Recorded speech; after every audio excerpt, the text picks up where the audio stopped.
આજે આપણે ઝડપથી અને ઓછી મહેનતથી થઈ જાય તે રીતે ઇન્સ્ટાપોટમાં ભાજી પાઉં બનાવીશું.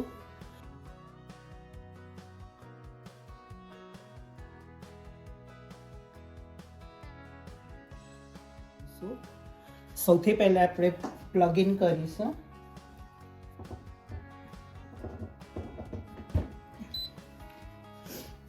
અને પ્રેશર કુકરનું ઓન કરીશું. આ તમારે ટાઈમર તમારે અબાઉટ 25થી વધારવું હોય તો આ દબાવીને એને તમારે ફેરવતા રહેવાનું.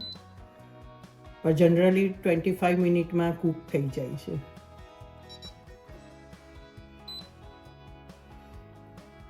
અને પછી તે આપણે સ્ટાર્ટ દબાવીશું એટલે આપણું કુકર ટાઈમ ચાલુ થશે.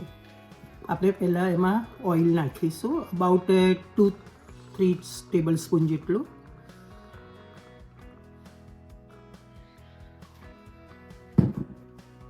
તેમાં આપણે 1 સ્પૂન જેટલું બટર નાખીશું અને તેને ગરમ થવા દઈશું.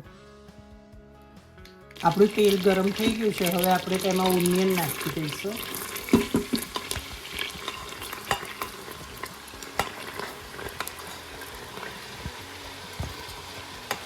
એમાં ગાર્લિક નાખી દઈશું.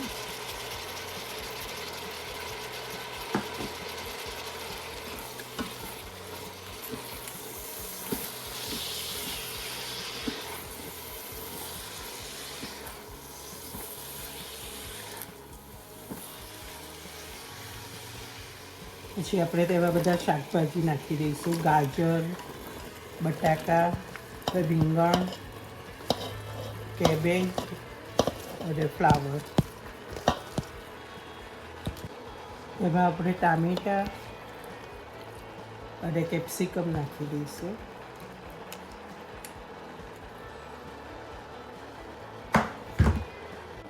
મેં 1 કપ જેટલા વટાણા લીધા છે. મેં ફ્રોઝન લીધા છે. તમારી પાસે ફ્રેશ હોય તો તમે ફ્રેશ પણ નાખી શકો છો. અને હવે આપણે તેમાં બધા મસાલા કરી દઈશું.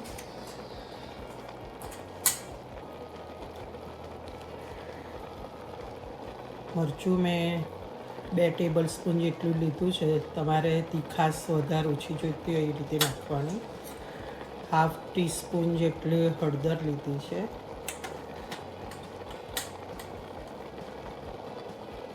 1 ટેબલ સ્પૂન જેટલું ધાણા જીરું લીધું છે.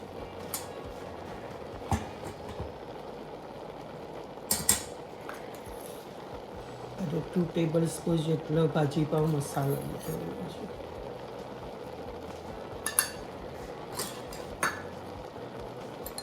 એટલે મીઠું તમારા સ્વાદ અનુસાર નાખવાનું. મેં 2 ટેબલ સ્પૂન જેટલું મીઠું નાખ્યું છે.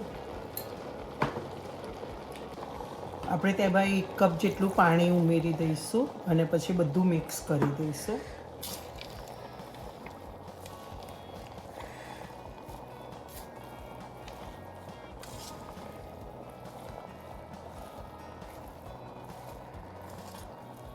એટલે શાકભાજી બધું મિક્સ કરી દીધું છે. આમાં તમારે શાકભાજી થોડું મીડિયમ સમારીને નાખવાનું જેથી જલ્દીથી કૂક થઈ જાય. અને થઈ જાય પછીથી મેશર વડે તેને મેશ કરી દેવાનું. બધો મસાલો એમાં મિક્સ થઈ જાય. હવે આપણે કુકરને બંધ કરીને 25 મિનિટ સુધી કૂક થવા દઈશું. હવે આપણે કુકરના લીડને બંધ કરીએ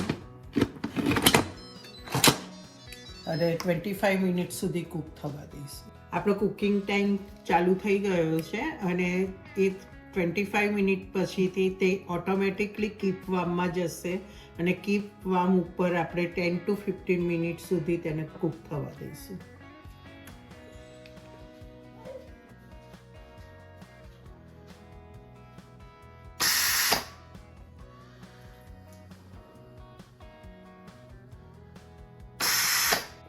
હવે આપણી 1 મિનિટ બાકી છે. હવે ઓટોમેટિક કીપ વાર્મમાં જશે અને કીપ વાર્મ ઉપર આપણે 10 to 15 મિનિટ સુધી એને કૂક થવા દઈશું.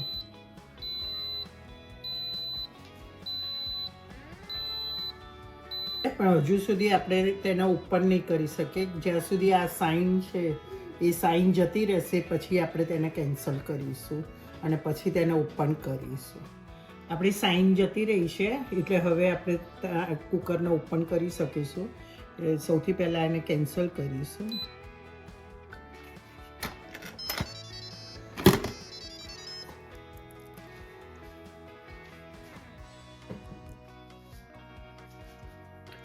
આપણું શાક એકદમ બફાઈ ગયું છે. હવે આપણે તેને મેશર વડે મેશ કરી દઈશું.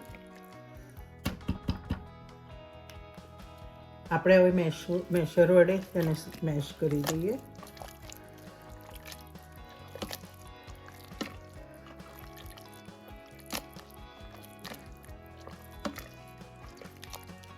આમાં આપણે પાણી માપનું જ નાખવું. અડધો કપ કે 1 કપ વધારે હોય તો 1 કપ જેટલું નાખવું, પણ કારણ કે આમાં પાણી એ થતું નથી એટલે એટલું ને એટલું જ રહેશે. એને બરોબર મેશર વડે મેશ કરી દઈશું.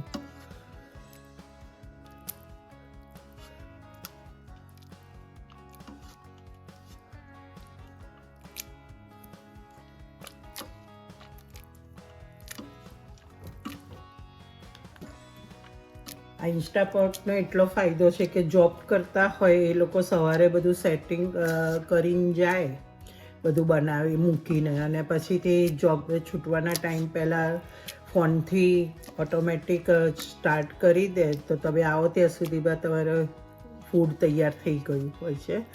એ રીતની આમાં સિસ્ટમ હોય છે કે એનાથી તમે ફોનથી પણ તમે ચાલુ કરી શકો, એટલે તમને એટલો ઇન્સ્ટાપોટનો એટલો ફાયદો થાય.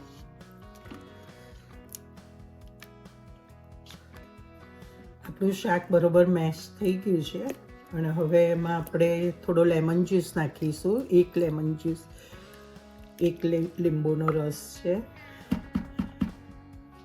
થોડું બટર નાખીશું જેનાથી ટેસ્ટ સરસ આવે છે.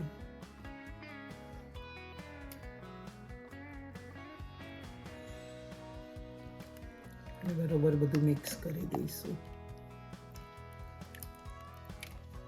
અને છેલ્લે તેમાં આપણે ઝીણા સમારેલા ધાણા નાખી દઈશું.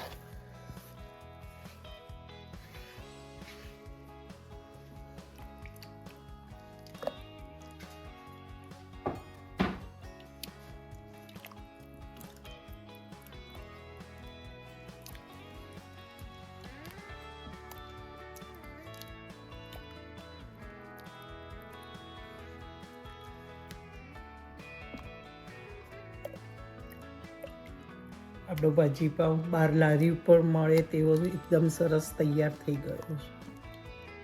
ભાજી પાઉં કેટલો સરસ લાગે છે પ્લેટમાં.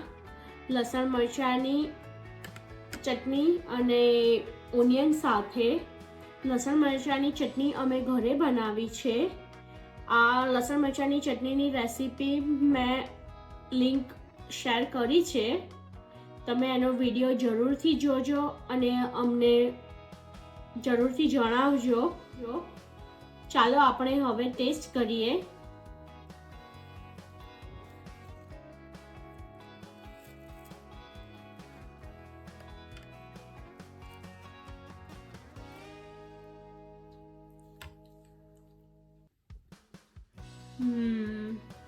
વાવ, યમી. તમે પણ ભાજી પાઉં ઘરે બનાવજો અને અમને શેર કરજો કે તમને અમારો વિડીયો કેવો લાગ્યો. Thank you for watching hour video and please like કરજો અને શેર કરજો અને પ્લીઝ સબસ્ક્રાઈબ કરજો અમારી ચેનલને. Thank you. જય શ્રી કૃષ્ણ.